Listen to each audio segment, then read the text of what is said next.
The change happened for me, but I was sitting there and they're like, oh, send love out to everybody. And then when I was sending love out, I was thinking about my brother, I was thinking about my sister, of like, oh, yeah, I want to send it to them.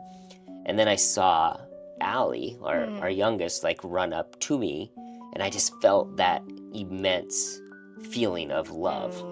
And I was like, there's so many people in the world that don't get to feel this feeling. Like, I want to help those people to realize that this love is possible in their life too. And all of a sudden, I was like, oh crap, I have to quit my engineering job. Like, this is what I want.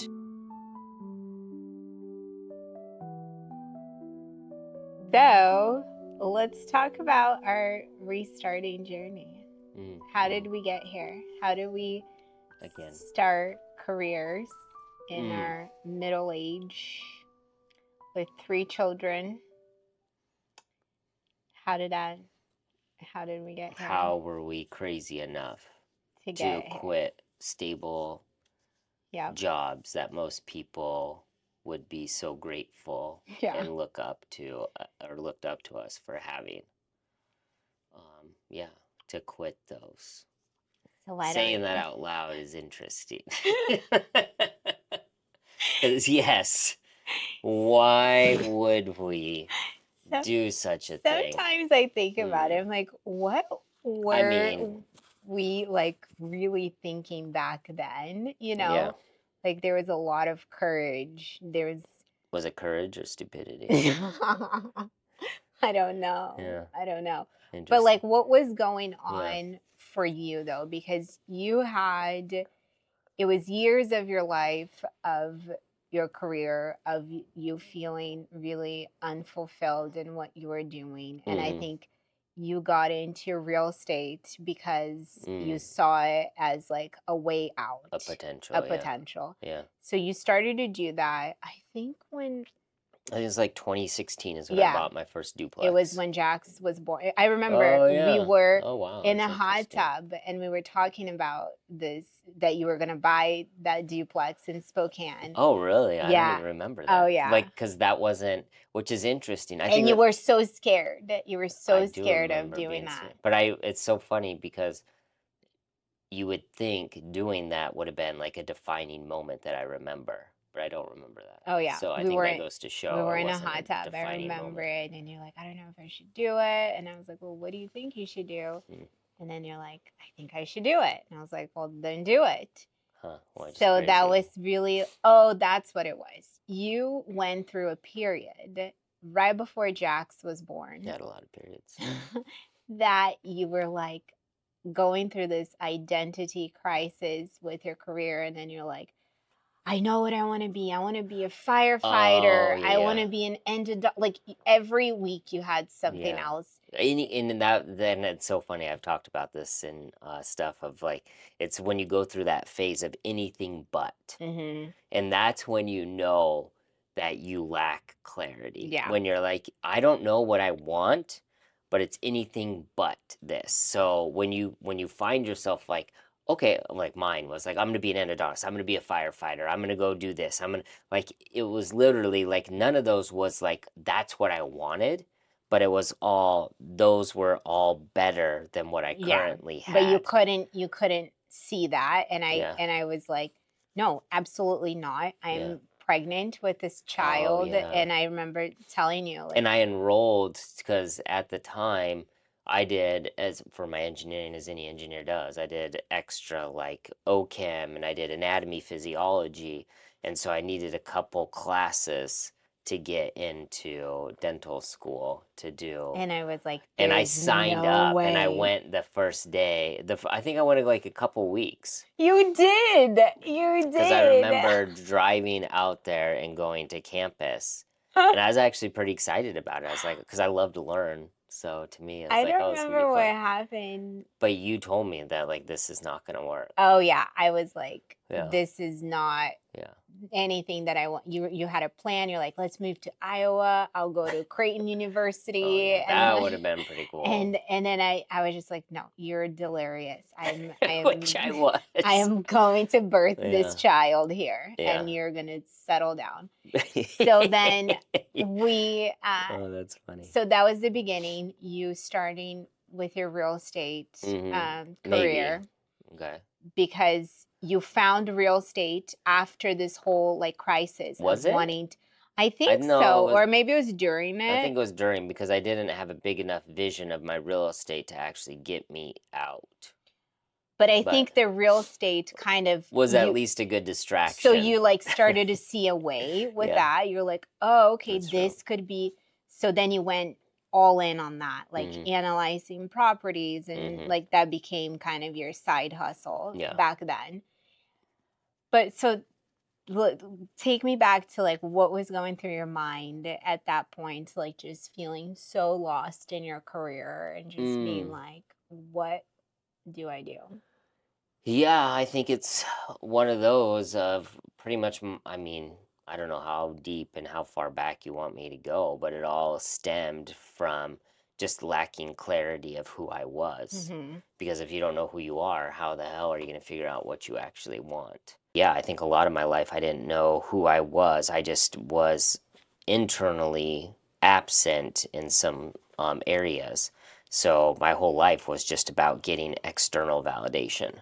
And so one of the ways to get external validation of am I good enough was go find careers of that are successful or people look up to, because then by default having this, now my identity is I am an engineer, therefore I am successful, Hmm. which has to be that I'm good. Um, so I did that, and but it was never really what I wanted to do. It was just I did it externally for the external validation. So after masking that and trying to do it for what, like 13 years, um, I I was so fed up with trying to fake it anymore. And that's when I don't remember how far into the engineering when I started the real estate, maybe like at 11 or 12 maybe years in. I don't remember. Well, it was 2016. 2016, yeah. Okay. So anyway, I got in real estate, thought that that would do it because I didn't feel good enough. I wasn't fulfilled with my engineering. I wasn't successful enough. So then I was like, okay, well, how do I be Well, what more happened successful? actually was the year that Jax was born, you took a huge pay cut. You took a $40,000 pay cut Oh, okay. because you stopped being a contractor. It was when you went to Bellevue, I think. Oh, okay. I can't Oh remember. no, so I took so yeah, from a contractor. So when I was contracting, I was making really good money, and then I became a direct, Hmm. and then I was doing a lot of overtime, so I was still making a good amount of money. And then I went to I went to a different department, and that's why there was the pay cut. Hmm. So it was like a huge pay cut. It was Yeah, forty yeah, thousand that's dollars true. So that's less. funny because yeah, I wonder because we're making so much money, doing these other things that the suffering wasn't as Yeah. bad. But The then money that was a good year, it was distraction. like, Yeah, what are we gonna do? Like, yeah, I remember it was so I do remember. That's funny. stressful, like thinking about adding another child Yeah, and just being like, I don't know how we're gonna make yeah, it through. yeah. And here we are. And somehow we did. Yeah. But I think the real estate was a good distraction for a Mm-hmm. while. But then you got that and you mastered and you kept getting, you know, Yeah. more units. And Mm-hmm. then at some point you're like, okay, what's next? Like Yeah. It I'm wasn't. It was kind of like engineering. I was only doing it for the paycheck. Mhm. It didn't actually make me fulfilled. Like I Mhm. wasn't changing lives or I wasn't contributing to society the way I wanted to. I was like, I'll do this just to get the money. Mhm. And that started to fizzle out. So when did you start to kind of start thinking like, okay, I think I want to be a coach. I think I want to help other people. Um, I mean, going back when I was younger, I wanted to be a priest. So I've always wanted to help. So as a normal coach's transition was, I want to be a priest, found out that I couldn't have a family. And I was like, okay, well, maybe not that. Then I want to be a doctor. And then my dad told me about how terrible it was to be a doctor and all the malpractice and insurance. I was like, okay, well, that doesn't make sense. So how can I help people? Because again, this goes back to be careful when you're going through life if you lose focus and clarity of who you are. Because when I went to engineering, it was like, okay, I'm going to do mechanical engineering because I want to do prosthetics. I want to help people. And then I got my engineering degree, went down to LA, was living out of my car for about a month. And while I was doing that, I was trying to do the prosthetics. I got a prosthetic engineering job that paid $9 an hour, so that was terrible. And then that's when I lost focus, because instead of focusing on I want to help people, I want to do something that feels good, I was like, I just want money, and the universe will give you what you want. And it's like, hey, and that's how I started doing. And I remember that's when I met you, when Yeah. you were making $9 an hour. Yeah, wow. But that didn't last, because then once I transitioned to the other I job, knew you where I had was making potential, though. 100,000 I pretty always, quick. I always. That was a pretty. I mean, I should put that down. How I went from $9 an hour to over $100,000 in under a year, Yeah, because that was pretty. So anyway, so that's what happened is I started to focus on money, and then that's what consumed me for the next 13 years. And then I think every and I got decision that lost. you made was like, okay, how do I go to my next group so I can level up? It was very strategic. You Yeah. weren't just coasting there. You were like very much like, I'm going to switch to this group Yeah, now they got because paid. Well, they were better. yeah. So Oh yeah, that I was would, what it was. You wanted to get your skill, your level to Yeah, whatever. well, I always want. Yeah, I wanted to be stress engineer. Yeah, that's what it was. And the only reason was because they were like smart. Yeah, they were a really- higher yeah, prestige, and they got paid more. Yeah. So two things in one. yeah. So you get the accolades of going around. For anyone that isn't engineering, you could say you're 63Y, and that you're a stress engineer. And people are like, whoa. When probably no one even cared, but the people I were around would say it, and I was like, Whoa, that's man, what I gotta get. You're so smart. Yeah. So did that. Total no fulfillment. Was totally checked out. And just lost. Like, yeah, I was like, I don't know what it was that I wanted to do. And then it wasn't until we went to that meditation retreat in Sedona. So that was December of 2021. Was it? Yeah.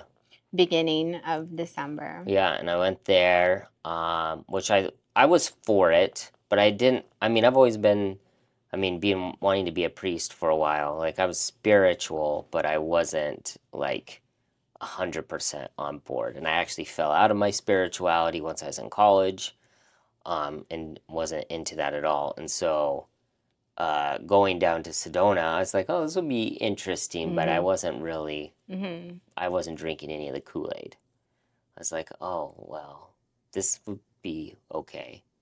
And then we went there and did the 4-day meditation retreat where we had no. Okay, so just to give like background, yeah, we didn't know what it was. We had no idea what it was. We were going to celebrate someone's birthday, and we just had no idea what was about to happen. And it was a Tao. And I wonder, what if we would have known? Would you?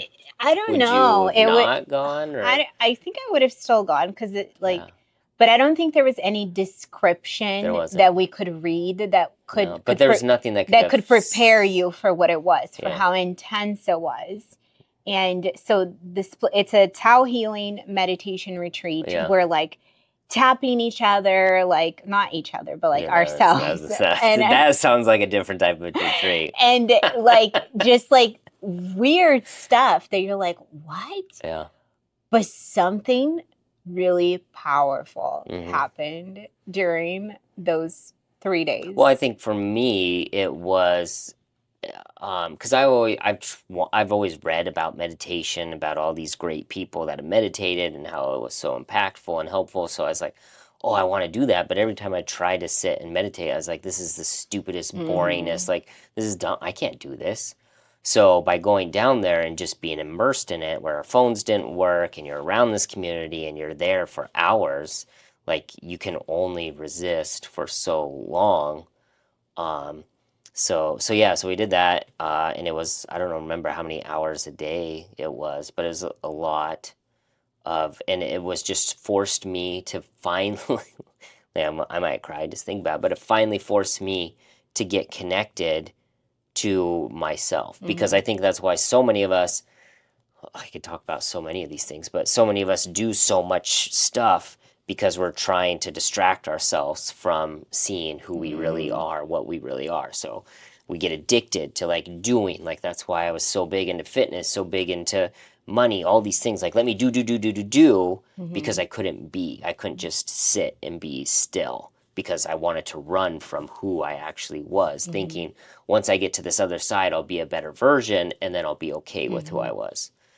So yeah, I spent my whole life running away from who I actually was. So at the meditation retreat, it forced me to sit and be with myself. And yeah, that's when everything kind of changed. And I mean, we can talk about what we did in the meditation retreat, but I don't think that's the Yeah. important thing. But the change happened for me, and I think was it the last day, or maybe it was the second to last day. I I think remember. it's the I don't remember what day it was. It was either the third day or the last day that I was doing that. We're doing one of the meditations, and I was sitting there. Um, and I don't know if you remember this story, but I was sitting there, and they're like, "Oh, send love out to everybody," and I was like, "Oh yeah, let me send love out to everybody." And then when I was sending love out, I was thinking about my brother. I was thinking about my sister. Of like, oh yeah, I want to send it to them. And then I saw Allie, our youngest, like run up to me, and I just felt that immense feeling of love. And I was like, there's so many people in the world that don't get to feel this feeling. Like, I want to help those people to realize that this love is possible in their life too. And all of a sudden, I was like, oh crap, I have to quit my engineering job. Like, this is what I want Well, to I do. think we've been talking about you quitting, and the idea was you're gonna quit and go straight into just doing real estate full Oh, time. yeah. So this was like 6 months of us planning and talking, like, okay, this is what's gonna happen. You're gonna quit. You're gonna quit.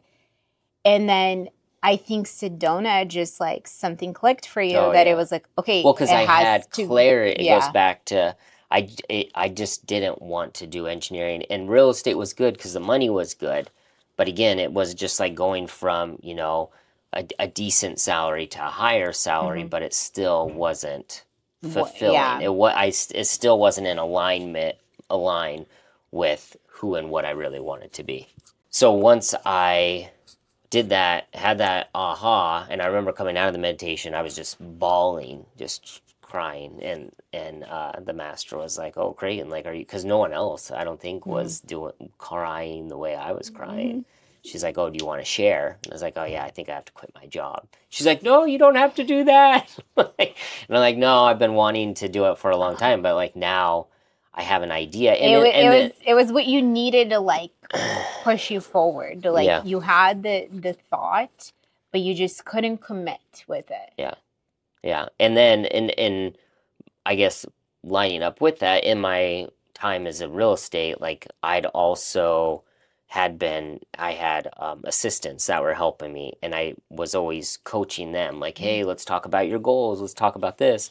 And I remember them telling me before, like, hey, Creighton, like, why aren't you doing this? And I was like, doing what? And they're like, helping people. Like, you've helped us with our relationships, you helped us in our lives. Like, we're so grateful. Like, you should be doing this. And I'm like, no, that's like, no, I'm an engineer. Like, no one looks up to a coach. Like, where's this prestige in that? How is that successful? Like, I was like, that's the dumbest thing I've ever heard of.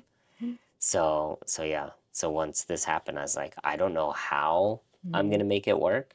Which, to start off, we were talking about this of like, I think like the best things that's ever happened in our lives stem from that. Where I don't know how I'm gonna make this work, but this is what I want. Like, I always do this in coaching of helping people tie back to being a parent. Like, you don't know how you're going to make it work as a parent. You don't know how you're going to be the parent you want to be, you're going to make it work with your kids. But you want it, and you're willing to do whatever it takes until you get the results. Yeah. So that was kind of my transformation. After that, then I came back. I put in my notice, and then I think I had like 6 months of vacation and PTO that I got to burn through while I was kind of transitioning over and started to pick up clients. And it worked out for me because I had a real estate background, so a lot of people were coming to me for my portfolio that they wanted to learn real estate. But then I was like, oh my gosh, I'm doing it for these guys. I don't want to just help people with the real estate, because then they're going to eventually get to the point where I was at, where you can't run from the internal forever. So that's where I started to implement the stuff that I've learned into my coaching to help them, have better relationships, get to know themselves, really figure out what they want beyond just the success. Yeah, so then it was January when you like put in your notice. I think It was back in December, right when we got back. Oh, maybe No, it it was was January. I have a screenshot of it, of me And sending then the email to my yeah. manager. So then I saw that and that Oh wait, so let's say this. Sorry, feel free to cut me off again.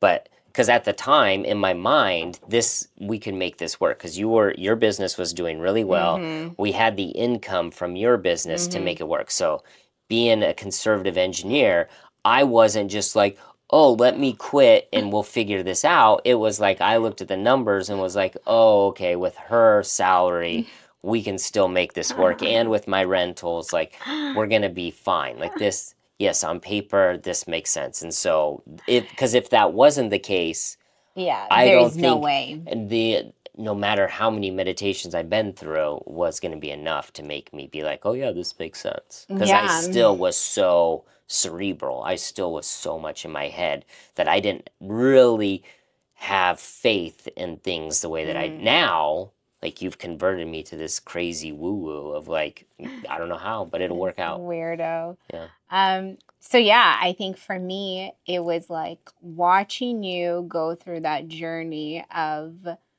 quitting this thing that you knew you weren't aligned with anymore, and I just watched you just get to really discover yourself in this new career and like helping people, and how much joy that brought you. Like somehow you were able to get clients really quickly in the beginning. I told, because of I had such a good network inside the real estate world. Yeah. So then it also was, to me, I'm like, there's no way this is not gonna work out. It's gonna be fine, it'll be easy. It'll be so easy. Yeah. But I just remember watching you and being like jealous. I started to be like, God, I want that too. I want to feel like what I'm doing is changing something, that it's like it's my purpose. It's for a bigger meaning, And I think I started to just like seeds were being planted in my mind. It wasn't necessarily like I need to quit my business. That wasn't the initial thought. My initial thought was just like, I got to scale back down. I cannot keep going the way things are going. It's like we were growing at a pace that was just not sustainable for me anymore. And I was really just losing myself. And what happened in Sedona for me, that it was very clear, this message that came, and it was like, you can do hard things. I do remember that. And it was like something that, a message that I try to run away from it for so long, because I avoid confrontation. I just want pain. I just want things to be cushy. Yeah. I don't want to be uncomfortable. But that moment, like in Sedona for me, that opened up for me. Like, you are capable of doing things that are hard if they are aligned with who you want to become. Which is interesting, because I was just talking to someone else about this, that I think my journey is also to do hard things, but my hard thing is to be still, to be. Mm-hmm. Your hard thing is to push Yeah. yourself and do like uncomfortable Because I'm things. really good at being still. Yeah. So I think we all have these, I think it's the yin and the yang. Like Yeah. some of us are here to learn how to push ourselves by exerting effort, Yeah. and some of us are here to push ourselves by not Yeah. exerting effort. And that's where the Which balance is comes. so interesting. But I remember like Sedona just gave me like a really clear idea of like who I wanted to be, who I was here, like that I was here to do more, that I wasn't just here to like make money, to buy more things, to impress people that I don't even care about, that like I had a mission in Right. this lifetime. And I kept thinking like, oh, I'm so jealous. I want to do that. I want to be able to like just do the thing that I want to do. And so in the beginning, it was more like, I just can't do the things the way that I've been doing. Like, it's not sustainable. And Well, you were getting burnt out. yeah, it was like, So I think that was your thing. Mine was kind of loss of identity, feeling lack of fulfillment. but I was only burnt out because I wasn't working on my purpose. Yeah. I wasn't doing. Yeah, I guess at that point, actually, yeah, you're right. I forgot. At that point, your business had grown so much that you weren't out till 4 in the morning. You No. weren't doing, you had a lot of employees, like you were running a successful business Yeah. at that point. So, yeah, like you didn't really have anything terrible happening that it's like, oh, yeah, this is an existential crisis necessarily. Yeah. Well, I mean, I think the universe just like brewed the perfect storm. Yeah. And like I just had years of resentment of things that I had kept. And I needed to let it out. And It how was, this was what, 6 months no. after? So How far? this was like January. January is then- when I quit. When you quit. Yeah. And And then I it was in my mind like, okay, this is going to be great. I have time. We're going to figure this out. And then it was I remember to this Oh. day, it was March 28th Yeah. of that same year that something big happened. Yeah. And I wrote on my journal and I wrote, when is enough going I to be remember enough? asking you that question. Like I couldn't do it anymore. It was like I just couldn't. And then I told you what I was feeling and I was like, I'm gonna have to do something really big and like tell my partner that I can't do this anymore. And back then, I had no idea how it was gonna pan out. We had no operating agreement. I didn't know if I was gonna keep the company, if she was gonna keep the company, if we were gonna have to burn it down and sell if we everything. were going to make any money at all. If we're gonna make any money at all. Like there was so many things going through my mind and so many unknowns. And mine too, because I was on the other side like, okay, do I manipulate her to stay in it? Do I try to take over for her? Like, I mean, I all think you these did things. try a little I bit. thought about, well, I wanted you to see it from all perspectives. Yeah. Because this was a big decision. It was a huge decision. It wasn't just, oh, I want to fan her emotions. It's like, okay, yeah, I understand you're feeling this. What about from this side? What about this? Like, And let's see it was from all very angles. uncomfortable because you really did go all angles, and I just wanted you to see my angle. You wanted me to just agree. And then you were just like, well, see it from this side and then side and then side. And I'm like, I hate you. Yeah. But like also Sounds about when right. I was going through it, everybody was like, this is a terrible decision. Like this is not smart at all. It's not financially smart at all. Yeah.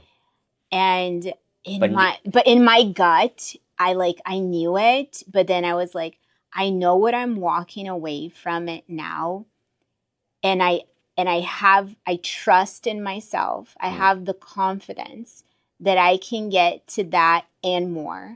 That like it might take time, it might be painful, but I have no doubt that I can get to this place again.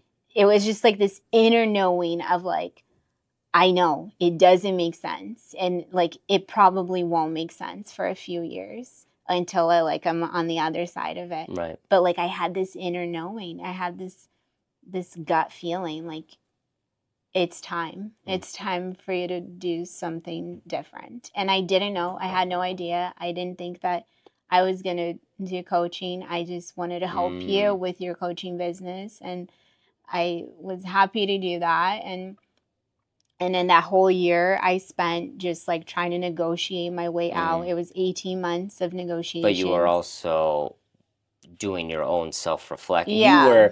You were getting clarity of who Yeah. you were And I'm so your grateful. I'm self-healing. so grateful that like Yeah. I had that year to like really think about all the different scenarios. Like, okay, what about this? What about that? And then we went to Brazil. I think it was the following year, at the beginning of the year, and it just all clicked for me that like, yeah, I want to do coaching. That's what You just were jealous. You just wanted to one up me. Yeah. Yeah. But I thought I wanted to do interior design, and I did that for a while, Right. and then I did it, and I was like, there's no passion there. Like, I've already done it. I already figured it out how to do this. I want to do something different. So that's really how we got here. It was a mix. But I also want to say, like, because my plan obviously is being an engineer, recovering engineer, is we were okay financially while we were going, and then you're like, okay, well, I'm gonna quit this, and I'm just like, and that was so hard for me because my aerospace, my time as an engineer, you were able to give me that gift. Like financially, it made no sense to walk away from, because I actually still did have a piece of a pension.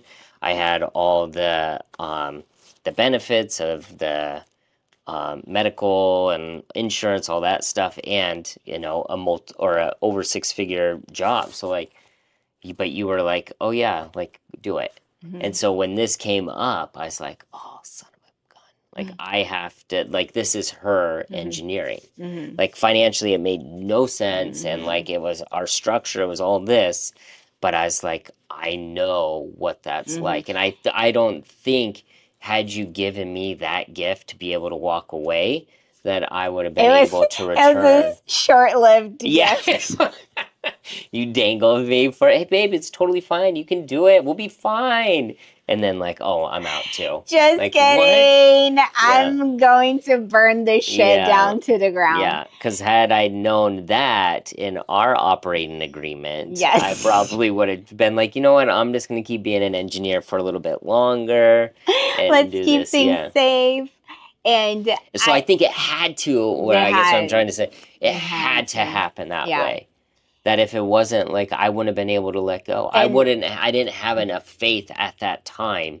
So I think this is literally and I didn't either, like, because in my mind, I don't know what was happening in my mind. I just knew that I had to jump, and I thought something's gonna happen from this. Hopefully, I don't know what's gonna pan out here, but something's gonna happen. Yeah. And it was honestly the best thing that happened at the end. I was able to sell it, and they were able to continue, and I'm so grateful and happy that that's what happened, and we didn't have to burn it down to the ground. For sure. Because I was willing to do that. I was like, there's so much resentment there that I literally wanted to burn it down. And I'm just so grateful that it didn't have to turn into something ugly and and more painful than it had to be, right?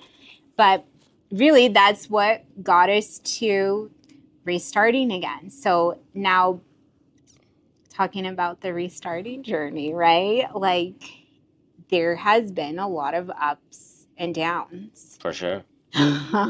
So tell me about your ups and downs. I mean, there's so many of them.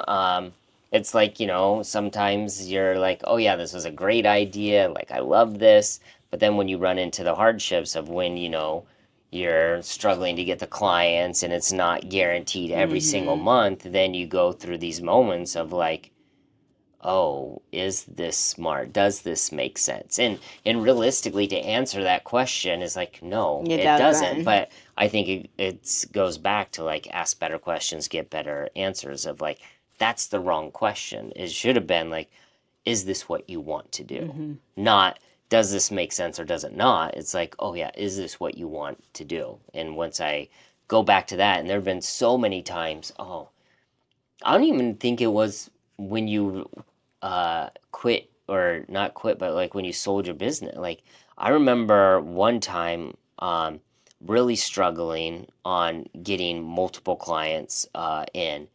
And there was one time that I was up, it was like 3 in the morning. I woke up, I couldn't sleep, I was stressed out, like, oh my gosh, what did I do? This is the stupidest thing. And I was like, you know what? Like, this is dumb. Like, I don't know. I don't remember what it was, but I remember like struggling something financially. I don't remember what statement, like, oh my gosh, how am I going to pay for this bill? And all of a sudden, while I was sitting there, maybe I got a notice. Oh, I think that's what it was. Now I remember. It's an overdraft fee because I had everything on automatic because we were switching stuff over to your account because I used to have all the bills. But I had all these notices of overdraft, overdraft, overdraft, and I was like, "Oh my gosh, like this was such a terrible idea." And again, losing clarity, and I was just like, "Oh my gosh, like I just want this to go away." And right after I said that, I got an email notification on my phone that said aerospace engineer stress needed, and it was like $125 an hour. And You're I was like, this like, sounds oh, I amazing. was like, that's crazy. And so I put my phone away. And this was in the afternoon. And then that night is 3 in the morning. And I woke up freaking out again. And I was like, let me go check on that. And I went into my office and I was doing the numbers, thinking like, okay, well, I could go back to be an engineer. I could save up a lot of money this time, especially if I was contracting at 125 an hour. And I drew up this whole plan in Excel, a beautiful spreadsheet, had it all mapped out. And then I was like, but then I'm gonna have to drive to work, and I'm gonna have to park, and I'm gonna be away from the kids, and and I was like, just I went through, and I remembered what it felt like every day for me to go into my job, that it was like this prison sentence. And I deleted the spreadsheet, and I was like, no, I'm gonna find a way. And I think it was literally right after that, maybe like a week or two, that I got that influx of like six clients all at once. And I was just like, what? This is the craziest thing ever. Yeah, it's such a mind game because your outside circumstances are showing you that you're failing miserably, but in your mind you have to believe that like Mm, that your outside circumstances do not get to dictate yeah. what your Well, bigger. if you make that choice, because if you don't make the choice that I'm not going to let the external dictate Mhm. inside, then it totally will, which is what Yeah. was happening to me. Yeah. And but yeah, it's being an entrepreneur is it's hard to explain to people that Parenthood. That's mm, the best I have. it's different though. I think there's something about like, yeah, it's hard to work for someone. There's hardships there, but the having a paycheck come in Oh, every month and know how much you have coming in is a different feeling. Like you have this kind of fake sense of security, right? But mm, it's there. And being an entrepreneur, it's like you just literally have to believe every yeah. day. And believing means that you believe that the month is going to work on the 31st. Yeah. Like you're still believing. You're still like, oh, yeah, it's going to work. And with that, and the only reason I said parenthood is because parenthood, when you, or even a relationship, like you come in and you commit. Mm-hmm. You're not like, oh, well, if it's nice or if the kids don't yell or whatever, then Right. you're committed to it regardless of what day, regardless of what happens. You're like, this is my identity. And I feel like if you're coming into entrepreneurial anything or business, owning a business with the same mindset of, I'm going to do it conditionally. I only want to be a business owner if this. I only want to be a Mm, business owner if it's easy. I only want to be a business owner if it's sunny. Then you're going to struggle. But if you yeah. come in with the same commitment that we've done in other areas of our life, of like, I'm going to make it work with this person regardless. We're fighting, but I'm not going to let that dictate Mm-hmm. that I'm going to quit or whatever. Yeah. So that's what I meant as far as it's similar of like you're committing without conditions is Yeah. really what it comes down to. Yeah, the commitment, it's hard because you're committing to something that you're like, is this even going to work, right? And it's just a matter of like deep trust that like the energy that you put out come back to you. And but yeah, I think for me, there's been obviously lots of ups and downs in this journey. Yeah. I would say that my lowest point was at the beginning of this year. And I don't know if we want to talk about this. What? Just not having childcare. Oh. Oh, yeah. Yeah, I mean, I feel like that'd take a while to go into that whole thing, but yeah, we can talk about that. Maybe I'll just give a brief synopsis of, Sure. yeah. Um, so I think my biggest fear during this whole journey of restarting was not being able to afford childcare, because somehow I created this story in my mind that without having a nanny, there's no way that I could be successful, that I needed to have this help. And it was like, I need this. If I don't have this, there's no way I can be successful. Mm-hmm. And coming to terms with our finances and being like, there is just no way Right. that I can keep this. Mm-hmm. And it was in between that and feeding my children. And it was like, I can't physically do this anymore. And it was, I think, the most painful part of this journey I would was agree. Yeah. losing like this family member. Right. Really, like she was part of our family for 5.5 years and Mm-hmm.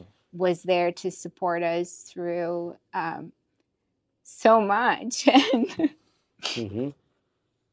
And like watching our kids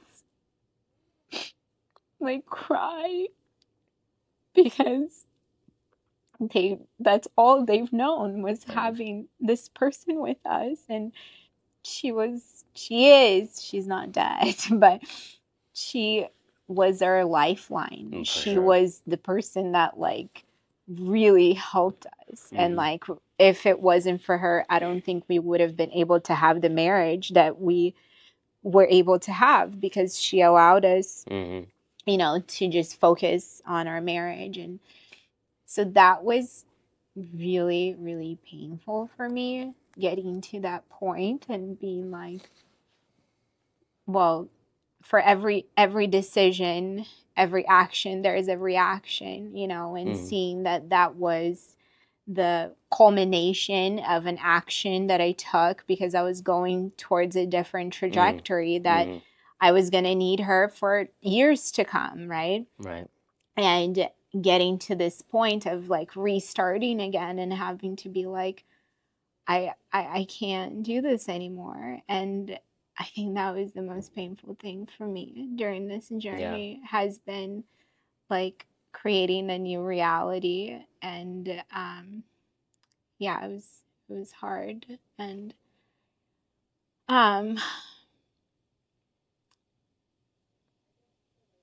Yeah, I agree. That was definitely one of the hardest parts. But also, I mean, not to take anything away from that, but like I think it also allowed us and our family to grow as well in a way that wasn't possible yeah, at the time. it's like we needed that, like we all needed it. And it was like, I think in hindsight we're gonna look back and be like, you know, she came at the right time and she left at the right time. But like it was still really painful, because when are you ready to let go of someone that's such a big part, Right. you know? So yeah, I'd say that's been the lowest point for me during this journey. And but also for me, I think the difference between us is that I've never had a real job. I had like a retail job out of college, and then I went into starting my business. So I'm literally unemployable. Like I don't even know how to get a job. Like I would not know. Yeah, but you could figure it out. I mean, I could, and I thought about it when I was in transition, like trying to figure out what was next. And but I'm at that point and I would look at job descriptions, and I'd be like, there's absolutely nothing that I would want to do. And also, Welcome like, to my world. it's just, I'm just, there's nothing for me to fall back on, you know, like, so for me, this is like, oh, this has to work. Like, there's nothing else that I'm like, gosh, I should I get a job But it would be pretty hard for me at this point, being out over 2 years now, to go back. And that's what I tell you when you go through these moments. It's like, getting a job is a hustle Well, not in only and that, of but itself. I don't think I could be employed just because I haven't been doing the thing that I'd have to learn how to do these free body diagrams and all this analysis and what's the newest software. Yeah, that sounds awful, miserable. So then I think that's what it kind of propelled me to move a little faster in my business, because for a long time I've just been like, I'm just gonna coast here and see what happens and see what the universe has in store for me. And then at some point you're like, we might have to get a job. And I was like, no. No, I'm not getting a job. And then I'm like, I'm gonna make this work. I don't care how. I don't know how it's gonna happen, but it will. So that's been the journey of this year. It's been like, all right, I'm ready. Let's go. And that's what we've been doing. That's our restarting journey here in a nutshell. It's been a lot of ups and downs, but at the end, it's like, it's such a different feeling when you're doing something that's like, that you want to do. That I want to do, and it's my purpose, and it's like, I would honestly do this for free. 100%. Because it's something that I love so much, and it's like, well, I get to charge to do this thing that, like, which is crazy. Literally I never would have thought it was possible. But it is a hustle to profit from your passion. And I think that's what we're here to do, is like, okay, it's hard. It's not easy. It's not going to be easy. You're going to have moments of self-doubt. You're going to have moments of like, what the fuck did I do? Like, why did I decide to do this? And you're going to, and the universe is going to show you that you're failing miserably, and you're going to have to keep going, and you're going to have to keep believing in yourself and your message and your purpose, that you're here for this mission. And it's hard. And it's really hard, because if it was easy, everybody would do it. And I mean, I want to argue with that, because I don't really subscribe to the, if it was easy, then everybody, like, I don't think that's the right, because I'm not doing this because other people aren't able to do it. I don't think that it's like, oh, it's hard because everyone else would be doing it. It's more of like, this is what it takes to get good at anything in our lives. Like, going to the gym, doing anything physical, like, it sucks until it gets easier. Like, you have to put in work until you get better. Yeah, so, but like, so that's all I'm getting saying. from the mindset of like, yeah, there are going to be parts of this that will be excruciating. No, I agree.